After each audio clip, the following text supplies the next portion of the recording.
Всем привет! Друзья мои, мира вам и крепкого здоровья! Сегодня вашему вниманию куличи. И вот здесь еще тот самый знаменитый краффин.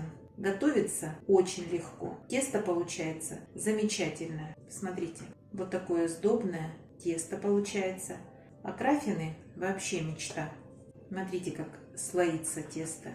Обязательно пеките по этому рецепту. Однозначно пеките. Поехали готовить. Вот здесь у меня 150 миллилитров или грамм, что одно и то же, теплого молока. Теплое это 35-40 градусов. Выливаем. Сразу сюда высыпаю дрожжи. Вот если быстродействующие, то 7 грамм достаточно. Если у вас дрожжи прессованные, можете взять грамм 20-22.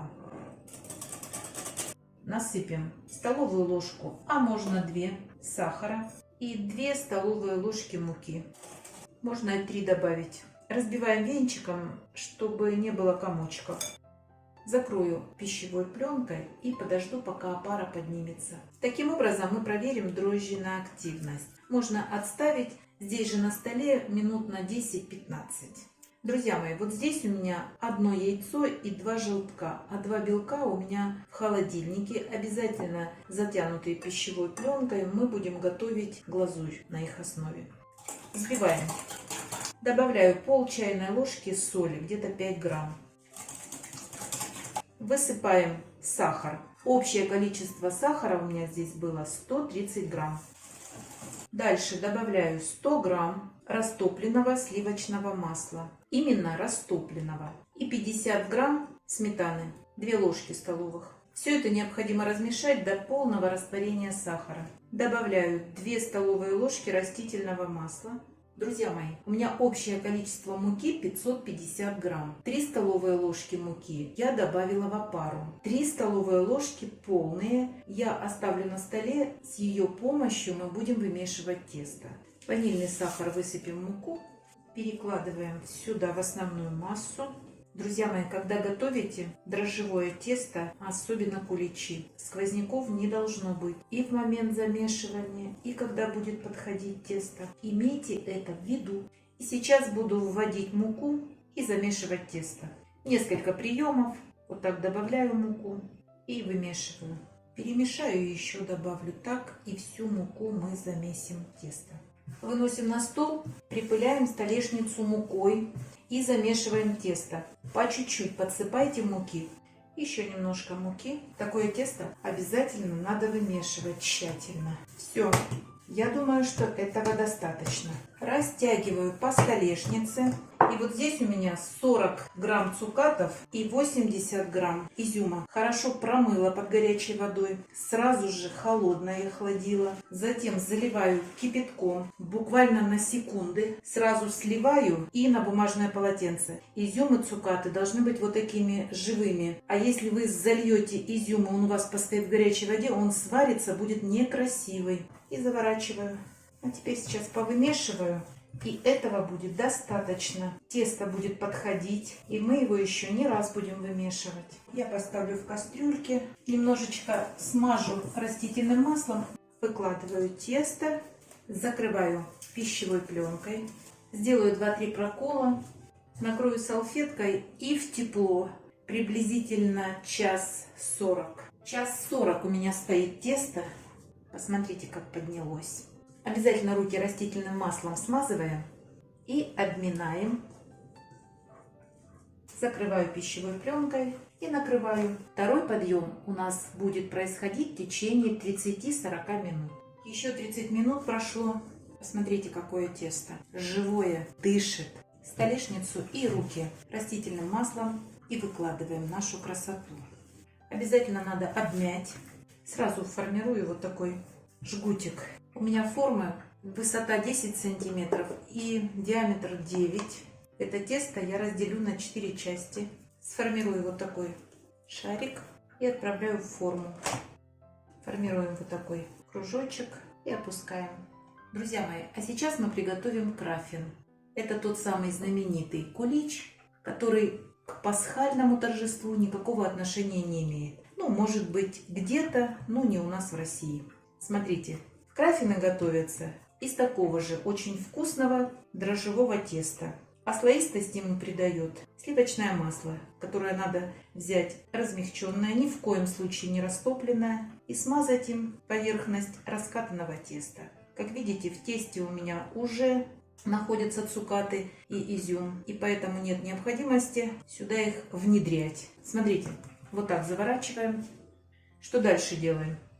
Оставляю вот здесь 3-4 сантиметра, кстати, тот же принцип, что готовят московские плюшки. И разрезаем, придавливая. Все. А дальше сворачиваем улиточку. Свернули вот эту штучку в середину и начинаем разворачивать в другую сторону. Можно сразу на столе свернуть и сложить, а можно вот так. Ничего мудреного здесь абсолютно нет. Обязательно прикрыть надо салфеткой. Через 20 минут отправлю в духовку, разогретую до 180 градусов, на 25-30 минут. Готовность определяю по сухой палочке. Если она на выходе сухая, значит выпечка готова. Посмотрите, как увеличились в объеме. Обязательно надо поставить на противень. Отправляю в духовку. Красотки какие! Друзья мои, подошло время готовить глазурь. У нас осталось 2 белка. Вот 15 грамм и 90 грамм сахарной пудры. Этого будет достаточно для 3 куличей. Остаток белка вы можете использовать для приготовления песочного печенья. Посмотрите на канале, печенье курабье готовится на основе белка яиц. Высыпаем сахарную пудру. Хорошо перемешайте, чтобы сахарная пудра вся в воздух не поднялась. Все. И взбиваем 2 минуты непрерывно. Вот такая глазурь у вас получится. А дальше вы можете добавить пол чайной ложки лимонного сока. А я добавляю вот так несколько кристалликов лимонки, растворяю и сюда выливаю. И еще повзбиваю секунд 10. С лимоном наша масса еще больше побелеет. Вот таким образом мы приготовили, что называется, базовую глазурь. Посмотрите, она очень густая. И ее необходимо совсем немножечко разбавить. 2 чайные ложки на 15 грамм белка. Если вы будете использовать те пропорции, которые я вам указываю, у вас получится вот такая белковая глазурь. Посмотрите, блестящая, красивая. Под видео все укажу. Все, хорошо размешиваем. Готовую глазурь обязательно закройте пищевой пленкой, чтобы она не заветрилась. Я буду использовать мешок кондитерский. Перекладываю в мешок, так гораздо удобней. Все готово. Выпекались сегодня 35 минут. Сейчас начнем украшать. Сейчас покажу немножечко декора. Может быть, вам это и пригодится. Вначале все украшу глазурью. Вот эти потеки всегда симпатично смотрятся. Согласны со мной? Разделим по-братски. Друзья мои, эта глазурь очень хорошо застынет, поэтому поторопитесь ее украшать. Кекс краффин я буду сверху украшать сахарной пудрой, а куличи глазурью на основе белка, сахарной пудры и кристалликов лимонной кислоты или лимона и украшать посыпками. У нас на канале с Петровичем есть рецепт кулича, и там глазурь на основе желатина. Очень качественная глазурь. Это та глазурь, которая хорошо держится на куличах. Их можно дарить кому-то, можно в пакеты упаковывать. Посмотрите рецепт. Но сегодня будет тоже хорошая, классная глазурь.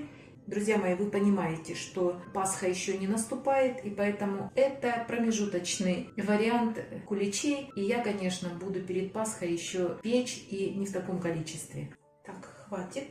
Перебор тоже плохо. Как видите, глазурь очень быстро застывает. Торопитесь украшать. И подошло время краффина. Краффин я буду присыпать сахарной пудрой. Для этого он должен полностью остыть, иначе сахарная пудра вся растает. Просто легонечко.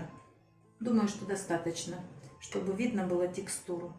Вот такие куличи и вот такой замечательный краффин. Друзья мои, посмотрите, какая сдоба. Как только остынет, я обязательно разрежу и покажу, какой он внутри. Ну, красотки же! А вы не забывайте подписываться на наш с Петровичем канал. Пока-пока!